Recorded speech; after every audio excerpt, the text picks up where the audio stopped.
Et c'est quand nous avons fait Bercy. On a fait Bercy en 2001. Et après, bon, papa avait demandé qu'on puisse faire un événement au Stade des Martyrs comme tous les autres qui avaient fait Bercy avant nous, les Congolais en fait.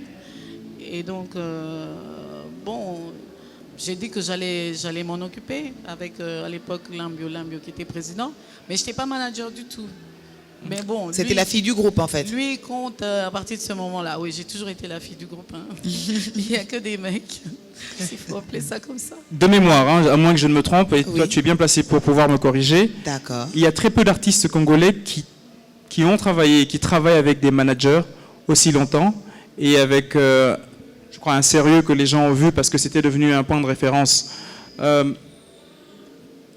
Qu'est-ce qui a fait que cette discipline s'est installée? La confiance, la discipline, qu'est-ce qui a fait que ça s'est installé tout de suite avec lui? Bon, je pense qu'on avait quand même beaucoup de choses en commun. La rigueur, l'humilité, l'esprit d'équipe, être très proche avec les gens. On est très... papa était très... Il fonctionnait avec son cœur.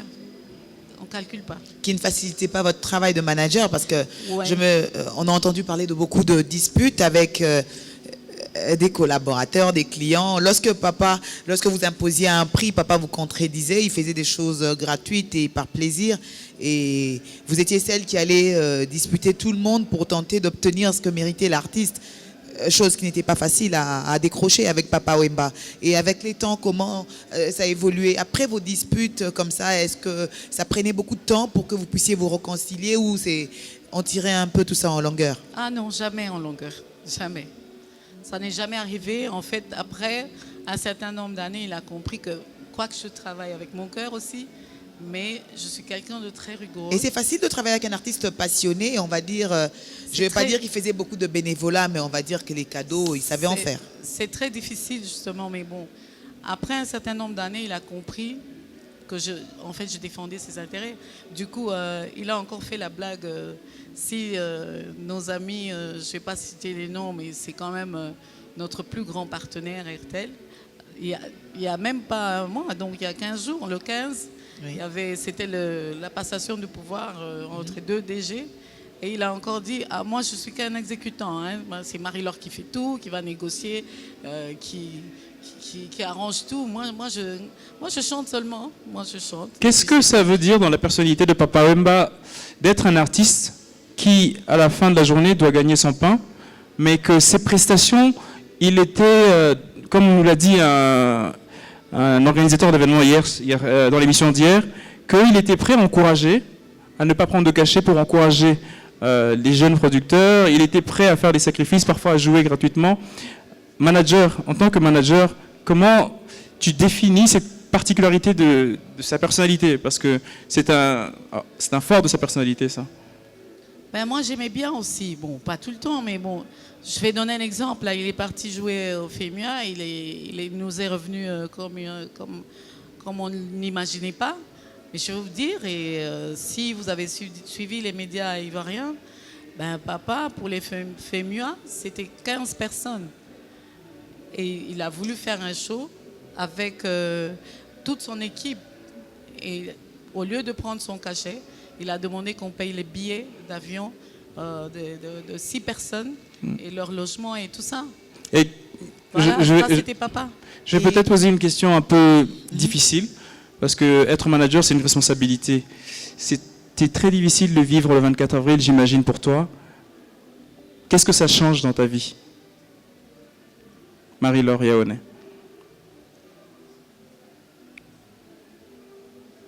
Beaucoup de choses. Beaucoup de choses. C'était ma famille. C'était mon papa. C'est le pépé de mes enfants. C'était l'ami, toute ma famille connaissait. Mes frères, mes sœurs, ils connaissent. Et c'est beaucoup de choses. C'est-à-dire que c'est 2 jours sans se parler. Non, il avait toujours un truc à me demander et moi j'avais toujours un truc à lui dire. En tout cas, on ne peut pas faire 2 jours sans. Et pour le moment, je me dis, bon, il ne nous appartient plus. On fera notre deuil à partir de jeudi. Parce que quand tout ça sera fini, nous, on va se retrouver très, très, très seuls. Et ça, c'est très dur. Même mes musiciens, je suis en train vraiment de les ménager parce que je sais que ça va être très dur pour nous. Très, très dur. C'est émouvant. Très émouvant, mais il l'a chanté. C'est clair que les deuils, c'est pas maintenant que vous le faites. Chacun le fera à sa manière. Mais les plus difficiles pour un manager, je suppose, c'est de perdre son artiste. Mais je pense que vous êtes quand même consciente, de la chance que vous avez eue de travailler avec un homme qui a eu une mort sur mesure. Parce que pour l'avoir côtoyé très longtemps, vous saviez qu'il voulait mourir de cette manière-là. C'est fut une consolation? Oui, parce que quand nous sommes partis à Abidjan, moi j'étais pas allée parce qu'on avait un show où il voulait avoir toutes les personnes qui ont chanté avec lui sur Maître d'école et c'était déjà calé. Le 20 mai? Le 20 mai. Et donc du coup, c'est Cornélie qui est allée à Abidjan. Et moi, je suis restée parce qu'il fallait préparer tout ça. J'avais une équipe derrière, on avait des réunions. La dernière, c'était la veille de son départ. Avec Ethel, Gombe, on devait déjà tourner le spot le même après-midi. Puis on s'est dit non, il faut qu'on le laisse se reposer. Donc, quand je suis arrivée là-bas, avec mamie lundi, on nous a demandé d'aller le voir. Mais bon, on n'avait pas d'énergie, on n'arrivait pas à dormir, on n'avait pas dormi, on n'avait pas mangé. Est-ce que vous réalisiez déjà qu'il était parti? Non, parce que quand il est tombé, c'est Henri Noël, qui est notre attaché de presse, qui m'a appelé tout de suite parce qu'il devait enregistrer l'émission.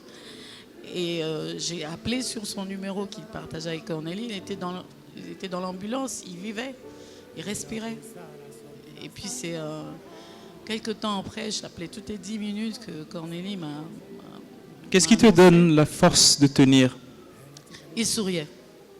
Quand je l'ai vu à la mort, papa avait son petit sourire. C'est ça qui te donne la force, Marie-Laure Yaoné, de tenir, de te dire qu'il y a une responsabilité aujourd'hui à perpétuer son œuvre, son groupe. Tu es consciente de cette responsabilité? Oui, et j'assume. Je vais assumer comme j'ai toujours assumé. Ce n'était pas facile pour une femme dans ce milieu qui est assez macho. Et nous apprenons que de certaines sources, le spectacle du 20 est maintenu? Oui. D'ailleurs, on va en faire... ça va être le 20, le 21, le 22. Nos sponsors ne nous ont pas lâchés. Je dis merci ici, merci beaucoup, parce que là, ils sont allés au-delà de ce qu'ils devaient faire, même pour le deuil. Je dis vraiment merci. Il y a des détails que je ne peux pas donner ici, mais franchement, papa, quand on l'a vu, avec toute la délégation, on est parti là-bas, Jules Massois, même mamie, moi j'avais l'impression que j'ai halluciné parce que je me disais, bon, je ne sais pas, peut-être que j'ai mal vu, mais après, on est venu me prendre l'attention. Bon, je suis tombée un peu parce que mes jambes, c'était difficile. Mais quand j'ai dit, il souriait, Jules Massois m'a dit, ah tiens, toi aussi tu as vu ça? Mamie, pareil. Même les enfants, quand ils sont arrivés le lendemain. Et ça, c'est vraiment... Un réconfort. Puisque tu dis qu'il souriait, c'est une manière de dire que papa est parti avec une note positive. C'est avec une note positive que Marie-Laure, grande sœur dans le métier de la communication... J'avais quand même une dernière petite question, Déo. Tu ne veux pas la laisser partir, hein? Il faut qu'on lui la pose, parce que celle-là, si on ne la pose pas, D'accord. C'est vrai que Marie-Laure, tu avais perdu ton artiste, ton papa, tout ce que tu veux. Mais quelques heures après l'annonce du décès de la 100% star Bakala Diakouba, tu étais dans la liste des accusés officiellement sur, on va dire, tous les médias congolais, parce qu'on vous accusait de négligence, d'inconscience même. Comment as-tu vécu ce moment-là, lorsque des personnes à qui tu as accordé des interviews au nom de papa se sont mises à t'accuser et à te citer nommément? Jusqu'où va aller cette histoire? Tu penses cultiver le pardon en disant officiellement ce soir que c'en est fini? Tu vas honorer l'homme, ou tu voudras aller dans l'essence des poursuites judiciaires comme certains? Je ne sais pas. Papa était un homme qui aimait la paix autour de lui. Que fera Marie-Laure? Quelle est sa réponse à toutes ces accusations? C'est passé sur moi comme de l'eau sur... C'était un petit détail de rien du tout pour moi. Et là, papa était un homme de pardon, moi aussi. Je ne suis pas quelqu'un qui vit avec des rancunes, non. Et j'aimerais terminer avec Marie-Laure Yaoné en disant, pour cet épisode, Oui. qu'elle avait, pendant ces moments difficiles, arrivé à Abidjan, aller chercher Papa Wemba. Elle a eu le courage d'écrire sur son statut Facebook, Oui. donner l'explication, répondre à ça de manière très professionnelle et sérieuse. Oui. Et ça, c'est un exemple. Merci Marie-Laure, Merci. courage. Et je sais que tu sais qu'il n'y a personne qui va oublier papa et que tout le monde va t'accompagner. Nous, on va revenir tout de Il faut suite. qu'on rappelle à Marie-Laure. Marie-Laure, c'est la dernière blague. Déformation professionnelle. Elle commente une émission de coiffure et elle croit qu'on est toujours dans une émission de coiffure. Ah On revient tout de suite. Deuxième rubrique. Qu'est-ce qui s'est passé avec le sourire à Molokai? Merci Marie-Laure. Oh, Sapologie, toi tu règnes sur tout le podium du monde. Hôte de mon chemin, tous les Gaïas, les BD et les Chindoko, pour qu'ils ne fassent pas du mal à mes vêtements. T'en fais des sapologies, là où baptisé le vieux Mogokro, Papa Wemba. J'aime Gaouma Jussia, le grand réalisateur. Papa Wemba, sapologie. Papa Yo, Mama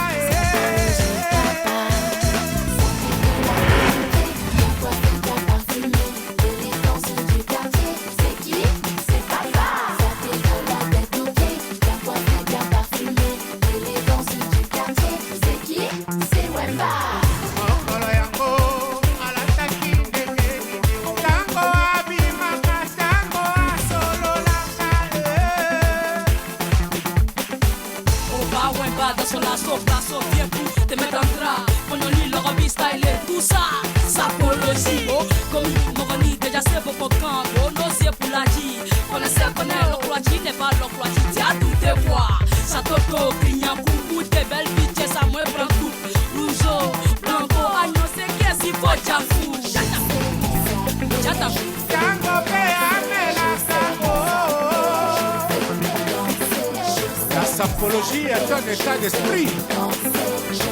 Ah ouais.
Ça, précisément la place commerciale, il y a ma compagne. Papa Tikibiso, en tout cas, ils ont Mawa Makasi pour la population congolaise et la population africaine. Donc peuple rwandais, ce sont de la voix. Souvenir, il y a Makasi, il y a papa. En tout cas, je me rappelle, la finale, il y a Miss Vodacom. La soirée opportunité, on s'en a papa Wemba. Papa Laki Motomoko.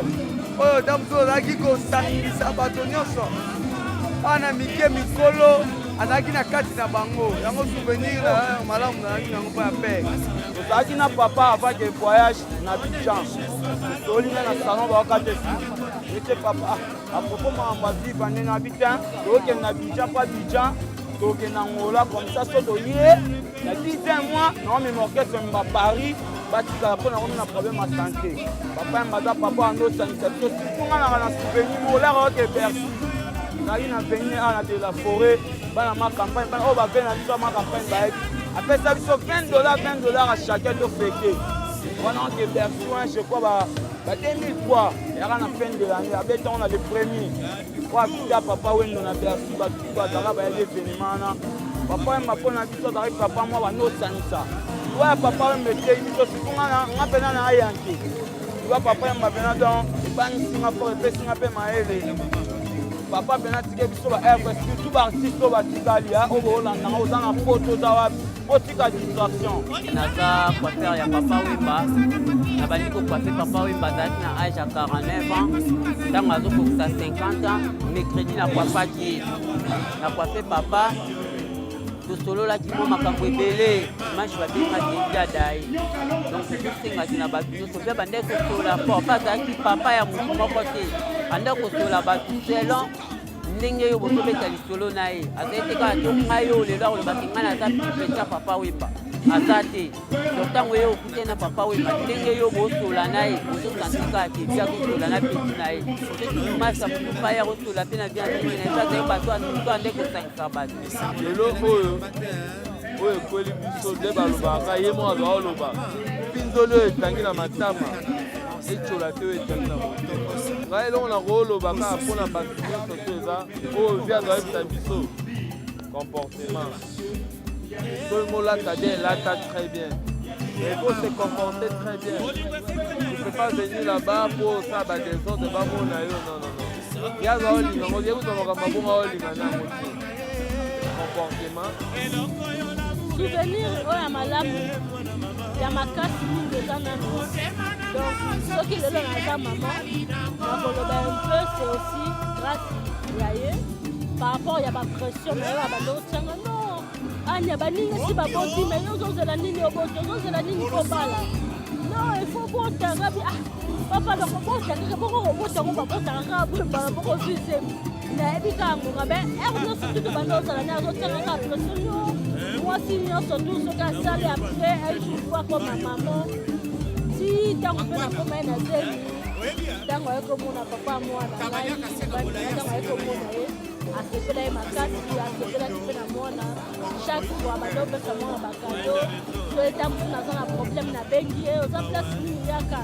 donc eza babon souvenir mpo na nga papa m'a été tout pour moi tout donc c'est lui qui m'a façonné donc tout ce que je suis devenu nazali na mwa bafi moko boye ya baboye te ya ba bapetimete ya babalabala mpe nani ya part champ nazali nango nazalaka lingondo me nakoma lelo na bamarke mo bato bakoma banobetazaka posi azaka misie mo bodefose papa mvandem tatayatayanga bongo donc ti naye kozwa goût moko yake fo nanga mpe nakoma lokwa ye en cherchant devenir comme lui ou à copier bateau bazalaka tout autour na ye ya bien echangeanga esalanga mpe nakoma lelo benisa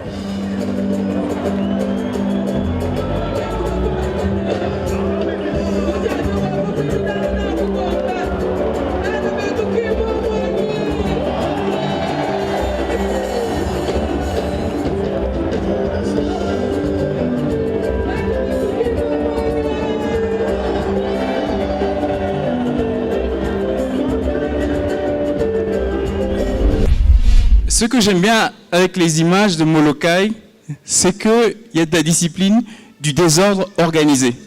Très organisé. Si je te proposais d'aller vers Abidjan. Tu sais qu'à Abidjan, il y a une fille que j'aime beaucoup là-bas. Je sais comment elle s'appelle. Enfin, oui. Je vais essayer. Vas-y, bonne chance. Elle est ici à ma gauche. Elle s'appelle Soale Niamé Foray Natacha. Autrement dit Nash, c'est ça? Ouais, bon. J'ai bien prononcé ou Non, bien essayé, mais c'est Sonloué Niamé Flora Natacha. Enchanté. C'est mieux comme ça. Merci d'être venu. Alors, bonsoir Nash. Tu connais Nash? Oui, voilà, Nash, c'est Sapologie. Ouais. Maman Sapologie. Nash qui est une artiste qui a l'habitude de travailler avec les hommes, très souvent d'ailleurs. Il y a déjà eu avant Mokobe Traoré, ensuite il y a eu Papa Wemba et plein d'autres sur le morceau Sapologie. La petite histoire, l'ambiance sur le tournage, parce qu'on a vu sur les clips que vous vous amusiez, que vraiment ce n'était pas un rôle. C'est clair. Bon, il faut dire que j'ai eu la chance, l'honneur de rencontrer papa à Paris, en France. Oui. Et il a écouté une de mes chansons qu'on appelle Zié Deja, une chaîne de télé. Puis il a demandé. Comment on l'appelle comment? Zié Deja. C'est en quelle langue ça? Les yeux sont ouverts, c'est en Nouchi. En Nouchi? Ouais, c'est là. Yeux dedans? Non, Zié Deja. yeux déjà. Les yeux ouverts. On va aller chercher un interprète pour sous-titrer. Non, il n'y a même pas de drap même. Okay. Donc, il a écouté la chanson. Il n'y chanson. a pas de drap, veut dire il n'y a pas de problème, on évolue. Voilà, il a écouté la chanson, il a aimé. Il dit ce langage-là est particulier, il veut travailler avec cette petite. Et moi, on m'appelle, on dit il faut appeler le numéro à ses papas. Il dit moi-même. Il est comment ça? Moi, bébé comme ça. On dit non, il faut appeler, tu vas voir. J'appelle, je tombe si papa. Je suis émerveillé. Il dit ah ouais, c'est que Jésus vraiment entendu mes prières. Il m'appelle au studio, je rentre en studio, il rentre en cabine. Il dit il faut poser sur la chanson, je vais voir ce que tu sais faire. Et j'ai posé d'un trait, papa a aimé la chanson. Et après il m'a dit ma fille, qu'est-ce que tu veux que je te donne? Je dis je veux rien, c'est que tu peux faire pour ma carrière, il faut faire déjà avancer. Et il a décidé qu'on fasse la vidéo avec les sapologues, avec toute une ambiance, c'était vraiment extraordinaire. Et la vidéo m'a lancé dans le monde entier. Voilà, j'avais mon petit nom, mais papa m'a rendu encore grande, comme on le dit dans notre langage. Voilà. Mais bon, grand, on va pas dire grande taille, hein? Non, il y a si foin, il y a si vagué, mais m'a rendu grande dans le talent, si tu veux, dans le nom de la célébrité, quoi. Ok, exact. J'aime bien, t'es venu avec un sapeur d'Abidjan, là, il est où? Il est là, t'as peur. Faut même pas toquer à moi, il arrive. Non, peut-être qu'il a fui après avoir vu ce qu'il y a dehors. Non, ça c'est rien, lui c'est un chef, c'est un gangaba. Il est venu des Il n'a qu'à venir, parce que nous on l'attend. Non, il est là, faut pas toquer à moi, faut y seulement. Dans ce Dieu-là, je vais voir. Mais pourquoi tu as choisi sapologie? Bon, faut dire que, faut pas que je dise que je suis une grande sapeuse, je me débrouille, voilà, avec mes petits habits. Mais papa, c'est un sapologue, c'est un chef. Oui. Il connaît le travail, c'est comme ça on dit, il connaît ça. Voilà, il sait agencer les couleurs, donc il a pensé à moi d'abord par rapport au style, et puis il s'est dit c'est un autre style musical avec les de Freddy. Et puis par rapport à l'énergie que tu dégages aussi. Freddy Asoba, Jeff Gaou, tout ça. Donc on a posé sur le truc et puis voilà. Mais pourquoi tu es dans une jeune génération d'artistes africains? Pourquoi avoir choisi Papa Wemba pour aller, lancer ta carrière? Pourquoi pas un Ivoirien? Pourquoi un Congolais? Pourquoi Papa Wemba? C'est une légende. Peut-être les gens ne sont pas en droit, mais c'est une légende. C'est comme on dit, c'est un gangaba. Un kangaba. Voilà, c'est un chef. Kangaba. C'est un damporo. Pique et papier. Kangaba. C'est bon. D'accord, c'est voilà, un kangaba. Il faut noter. C'est une icône. Une icône. Donc chanter avec papa, ça dit toi-même tu as arrêté, et puis tu ne crois pas. Parce que ça te fait tourner dans le monde entier. Et même chez toi, où peut-être on te respectait, certes, mais les personnes âgées qui peut-être n'aimaient pas ta musique ont commencé à s'intéresser à ça. Et j'ai eu cette chance-là. Et la sapologie, d'abord, en Côte d'Ivoire, les gens aiment bien s'habiller comme les Congolais. Donc c'est... Ah, les Ivoiriens aiment bien s'habiller comme les Congolais. Nous, on aime l'orobi, on aime ça même. L'orobi. Ouais, l'orobi. On note encore. Kangaba, l'orobi. En tout cas, mon dictionnaire, là, mon vocabulaire s'enrichit. Ouais. Nash, je vais peut-être baisser d'un ton, parce que Abidjan est une belle ville, mais Abidjan, pour les Congolais, risquait d'être un mauvais souvenir.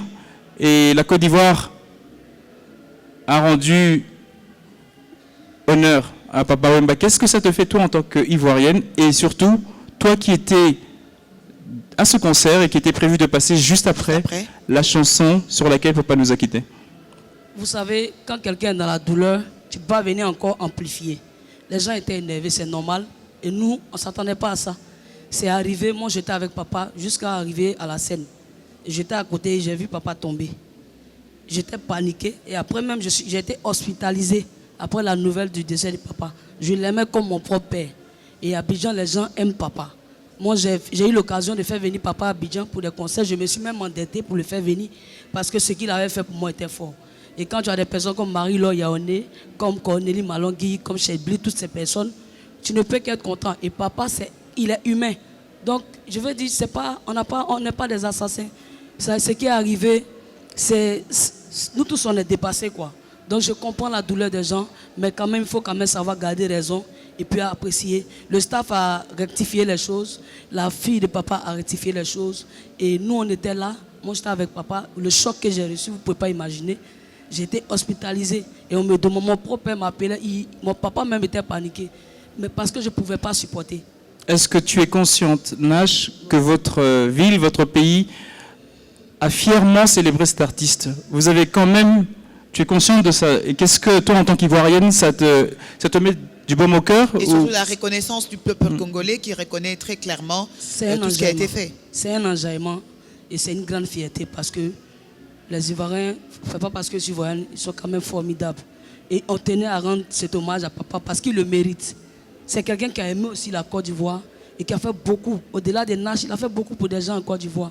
Il était tellement paternel, tellement plein d'amour, qu'on ne pouvait que le célébrer d'une manière à nous de lui dire merci pour tout ce qu'il a fait pour la Côte d'Ivoire, pour tout le monde entier. Et voilà quoi, vraiment c'était extraordinaire, on était sur place. Moi j'ai quitté l'hôpital, j'ai quitté l'hôpital pour cet événement.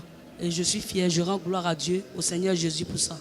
Ok. Est-ce que depuis que tu es arrivé à Kinshasa il y a quelques jours, est-ce que quand tu te promènes dans la ville ou dans les différentes cérémonies qu'il y a quand même, à chaque fois que l'on sait que tu es ivoirienne, il y a quand même quelque chose un sourire ou un merci, quelque chose qui s'est passé? Tout le monde m'accueille très bien, surtout comme je dis avec Marie-Laure Yaoné, avec le Coro, tous les vieux moraux qui sont là. Excusez-moi. Les vieux nani? Les vieux moraux, c'est gâté dans moi, c'est gâté dans moi. Non, comment tu as dit? Les vieux moraux, les vieux moraux. Le vieux moro. Ouais, le Coro, c'est dit que voilà. Moro. Moro, Coro. Ok, d'accord. Donc tout le monde me console, tout le monde savait combien de fois j'aimais papa, tout le monde savait que le featuring vraiment, on me reconnaît dans la rue, on me salue, on m'encourage, on me console et je suis contente, j'aime beaucoup Kin, j'aime beaucoup le Congo et je suis fière d'être ici. Et puis les musiciens m'ont pris comme les sœurs, il n'y a rien de tel quoi.